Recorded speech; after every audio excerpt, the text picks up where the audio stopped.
1 Samuel, capítulo 2, versículo 22 ao capítulo 4, versículo 22. Ele já estava muito idoso, mas sabia o que seus filhos faziam ao povo de Israel, e que eles seduziam as moças que serviam junto à entrada da tenda do encontro. Por isso lhes disse: ouvi de todo o povo de Israel o mal que vocês praticam. Por que continuar a agir assim? Parem com isso, meus filhos. Não são bons os comentários que escuto entre o povo do Senhor. Se alguém peca contra outra pessoa, Deus poderá intervir em favor do culpado. Mas se alguém peca contra o Senhor, quem poderá interceder? Contudo, os filhos de Eli não deram atenção ao pai, pois o Senhor já havia decidido matá-los. Enquanto isso, o menino Samuel crescia e era cada vez mais estimado pelo Senhor e pelo povo. Certo dia, veio Eli, um homem de Deus, e lhe transmitiu a seguinte mensagem: assim diz o Senhor: eu me revelei a seus antepassados quando eles eram escravos do faraó no Egito. Escolhi seus antepassados dentre todas as tribos de Israel para serem meus sacerdotes, oferecerem sacrifícios sobre meu altar, queimarem incenso e usarem o colete sacerdotal em minha presença. Além disso, designei as ofertas queimadas dos israelitas a vocês, sacerdotes. Então, por que despreza meus sacrifícios e ofertas? Por que honra seus filhos mais que a mim? Pois você e eles engordaram com as melhores partes das ofertas de meu povo, Israel. Portanto, assim declara o Senhor, Deus de Israel: prometi que membros de sua família, da tribo de Levi, sempre seriam meus sacerdotes. Agora, porém, declara o Senhor, isso não acontecerá. Honrarei aqueles que me honrarem e desprezarei aqueles que me desprezarem. Aqueles que me desprezam. Está chegando o tempo em que acabarei com a força de sua família e nenhum de seus descendentes chegará à velhice. Você verá a aflição de minha casa, e quando eu trouxer todo o bem sobre Israel, ninguém em sua família chegará à velhice para testemunhar. Sobreviverão os poucos que eu não eliminar do serviço em meu altar, mas seus olhos ficarão cegos e seu coração se partirá, e seus filhos morrerão pela espada. E para provar que minhas palavras se cumprirão, farei que seus 2 filhos, Ofni e Finéias, morram no mesmo dia. Então levantarei um sacerdote fiel que me servirá e fará tudo o que desejo. Estabelecerei a família dele e eles serão sacerdotes diante de meu ungido para sempre. Então todos que restarem de sua família se curvarão diante dele, mendigando o dinheiro e alimento e pedindo: por favor, consiga para nós algum trabalho entre os sacerdotes para termos o que comer. Enquanto isso, o menino Samuel servia ao Senhor ajudando Eli. Naqueles dias, as mensagens do Senhor eram muito raras e visões não eram comuns. Certa noite, Eli, que estava quase cego, tinha ido se deitar. A lâmpada de Deus ainda não havia se apagado e Samuel dormia na casa do Senhor, onde estava a arca de Deus. De repente, o Senhor chamou: Samuel? O menino respondeu: estou aqui. Ele se levantou e correu até onde estava Eli. Estou aqui, o Senhor me chamou? Não o chamei, respondeu Eli. Volte para a cama. E Samuel voltou a se deitar. Então o Senhor o chamou novamente. Samuel? Mais uma vez Samuel se levantou e foi até Eli. Estou aqui, o Senhor me chamou? Mas Eli respondeu: meu filho, não o chamei, volte para a cama. Samuel ainda não conhecia o Senhor, porque nunca havia recebido uma mensagem dele. O Senhor o chamou pela 3ª vez, e novamente Samuel se levantou e foi até Eli. Estou aqui, o Senhor me chamou? Então Eli entendeu que era o Senhor que chamava o menino. Por isso disse a Samuel: vá e deite-se novamente. Se alguém o chamar, diga, fala, Senhor, pois teu servo está ouvindo. E Samuel voltou para a cama. Então o Senhor veio e o chamou, como antes: Samuel, Samuel. Samuel respondeu: fala, pois teu servo está ouvindo. Então o Senhor disse a Samuel: estou prestes a realizar algo em Israel que fará tinir os ouvidos daqueles que ouvirem a respeito. Cumprirei do começo ao fim, todas as promessas que fiz contra Eli e sua família. Eu os adverti de que castigaria sua família para sempre, pois seus filhos blasfemaram contra Deus. E ele não os repreendeu por seus pecados. Por isso, jurei que os pecados de Eli e seus filhos jamais serão perdoados por meio de sacrifícios nem de ofertas. Samuel ficou deitado até de manhã, e então se levantou e abriu as portas da casa do Senhor. Estava com medo de contar para Eli a visão que tivera, mas Eli o chamou. Samuel, meu filho. Estou aqui, respondeu Samuel. O que o Senhor lhe disse? Perguntou Eli. Conte-me tudo, e que o Senhor o castigue severamente se você esconder de mim alguma coisa do que ele disse. Então Samuel contou tudo a Eli e não escondeu nada. Eli respondeu, é a vontade do Senhor, que ele faça o que lhe parecer melhor. À medida que Samuel crescia, o Senhor estava com ele, e todas suas palavras se cumpriram. E todo Israel, desde Dan ao norte até Berseba ao sul, sabia que Samuel havia sido confirmado como profeta do Senhor. O Senhor continuou a aparecer em Siló e transmitir a mensagem a Samuel ali. E as palavras de Samuel chegavam a todo o povo de Israel. Naquele tempo, Israel estava em guerra com os filisteus. O exército israelita tinha acampado perto de Ebenezer e os filisteus acamparam em Afeque. Os filisteus atacaram e derrotaram o exército de Israel, matando cerca de 4.000 homens. Terminada a batalha, os soldados voltaram para o acampamento. As autoridades de Israel se perguntaram: por que o Senhor causa nossa derrota diante dos filisteus?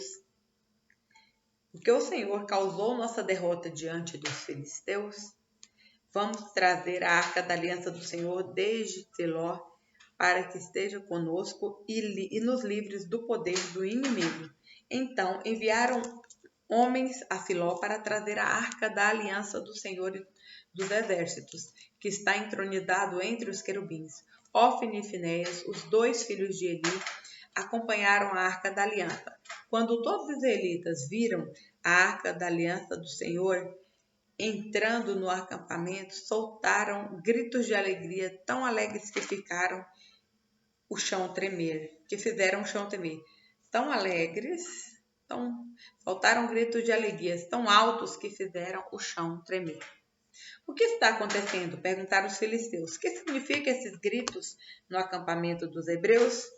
Quando souberam que era porque a arca do Senhor havia chegado, entraram em pânico. Os deuses vieram ao acampamento deles, disseram: estamos perdidos. Nunca enfrentamos uma coisa assim antes. Estamos perdidos. Quem nos salvará desses deuses poderosos? São os mesmos deuses que destruíram os egípcios com pragas quando Israel estava no deserto? Tenham coragem, filisteus, sejam homens, do contrário, acabaremos como escravos dos hebreus, assim como eles se tornaram nossos escravos. Sejam homens e lutem. Então os filisteus saíram para a batalha e Israel foi derrotado. A matança foi grande, 30.000 soldados israelitas morreram naquele dia. Os sobreviventes deram meia volta e fugiram para suas tendas. A arca de Deus foi tomada, e Ofni e Finéias, os dois filhos de Eli, foram mortos. Um homem da tribo de Benjamim correu do campo de batalha e chegou a Siló. Ainda naquele dia, tinha rasgado suas roupas e colocado pó sobre a cabeça. Eli estava sentado numa cadeira ao lado da estrada, esperando para ouvir as notícias da batalha, pois seu coração temia pela segurança da arca de Deus. Quando o mensageiro chegou e contou o que havia acontecido, gritos ressoaram por toda a cidade. Eli ouviu os gritos e perguntou: o que é isso, esse barulho vindo? O mensageiro correu até Eli e contou-lhe a notícia. Ele estava com 98 anos e não conseguia enxergar. Acabo de chegar do campo de batalha, disse o mensageiro. Fugi de lá hoje mesmo. Eli perguntou: O que aconteceu, meu filho? O mensageiro respondeu: Israel foi derrotado pelos filisteus e o povo foi massacrado. Seus 2 filhos, Ofni e Finéias, também morreram, e a arca de Deus foi tomada. Quando ele mencionou o que havia acontecido com a arca de Deus, Eli caiu da cadeira para trás, ao lado do portão. Quebrou o pescoço e morreu, pois era velho e pesado. Havia sido juiz em Israel durante 40 anos. A nora de Eli, esposa de Finéias, estava grávida e perto de dar à luz. Quando soube que a arca de Deus havia sido tomada e que o sogro e o marido estavam mortos, teve contorções violentas e deu à luz. Ela morreu no parto, mas antes de falecer, as parteiras tentaram animá-la. Não tenha medo, disseram. Você teve um menino, mas ela não respondeu, nem se importou.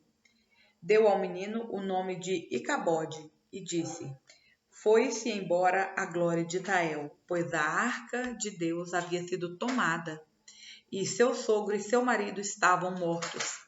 Disse ainda: Foi-se embora a glória de Israel, pois a arca de Deus foi tomada. João, capítulo 5, versículos 24 ao 47. Eu lhes digo a verdade: quem ouve minha mensagem e crê naquele que me enviou tem a vida eterna. Jamais será condenado, mas já passou da morte para a vida. E eu lhes asseguro que está chegando a hora, e de fato já chegou, em que os mortos ouvirão minha voz, a voz do Filho de Deus, e aqueles que ouvirem viverão. O Pai tem a vida em si mesmo e concedeu a seu Filho igual poder de dar a vida, e lhe deu autoridade para julgar a todos, porque ele é o Filho do homem. Não fiquem tão surpresos. Na verdade, vem o tempo em que todos os mortos ouvirão em seus túmulos a voz do Filho de Deus e ressuscitarão. Aqueles que fizeram o bem ressuscitarão para terem vida eterna, e aqueles que continuaram a fazer o mal ressuscitarão para serem julgados. Não posso fazer coisa alguma por minha própria conta. Julgo conforme aquilo que Deus me diz. Logo, meu julgamento é justo, pois não faço minha própria vontade, mas a vontade do Pai que me enviou.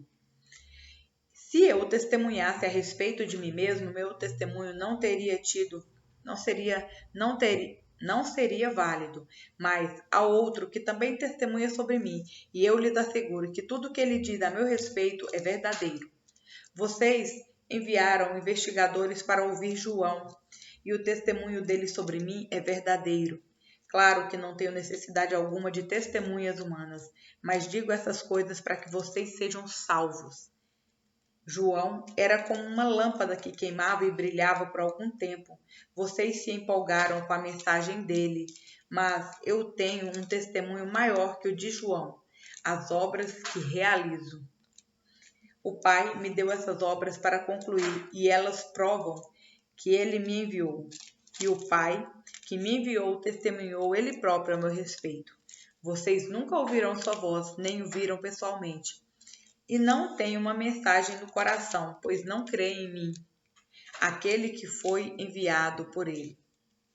Vocês estudam minuciosamente as Escrituras porque creem que elas lhes dão vida eterna, mas as Escrituras apontam para mim. E, no entanto, vocês se recusam a vir a mim para receber sua vida. Sua aprovação não vale nada para mim, pois eu sei que o amor de Deus não está em vocês. Eu vim em nome de meu Pai e vocês me rejeitaram. Se outro vier em seu próprio nome, vocês o receberão. Não é de admirar que não possam crer, pois vocês honram uns aos outros, mas não se importam com a honra que vem do único Deus. Mas não sou eu quem os acusará diante do Pai. Moisés os acusará. Sim, Moisés, em quem vocês põem sua esperança. Se creem de fato em Moisés, creriam em mim, pois ele escreveu a meu respeito. Contudo, uma vez que não creem naquilo que ele escreveu, como crerão no que eu digo? Salmos, capítulo 106, versículos 1 ao 12. Deem graças ao Senhor porque Ele é bom, seu amor dura para sempre. Quem poderá contar os feitos poderosos do Senhor? Quem poderá louvá-lo como ele merece? Como são felizes os que fazem o que é reto e aplicam a justiça todo o tempo. Lembra-te de mim, Senhor, quando mostrares favor ao teu povo. Aproxima-te e resgata-me, que eu compartilhe da prosperidade dos teus escolhidos, que eu me alegre na alegria do teu povo e exulte com aqueles que pertencem a ti. Pecamos contra nossos antepassados, fomos desobedientes e rebeldes. No Egito, nossos antepassados não deram valor às maravilhas do Senhor. Não se lembraram de seus muitos atos de bondade. Rebelaram-se contra ele junto ao Mar Vermelho. Assim mesmo, ele os resgatou para proteger a honra de seu nome, para mostrar seu grande poder. Ordenou que o Mar Vermelho secasse e conduziu pelas águas como por um deserto. Por um deserto. Ele os resgatou das mãos de seus inimigos e os libertou das garras de seus adversários. As águas se fecharam e cobriam seus opressores. Nenhum deles sobreviveu. Então creram em suas promessas e cantaram louvores a ele. Provérbios capítulo 14, versículos 30 ao 31.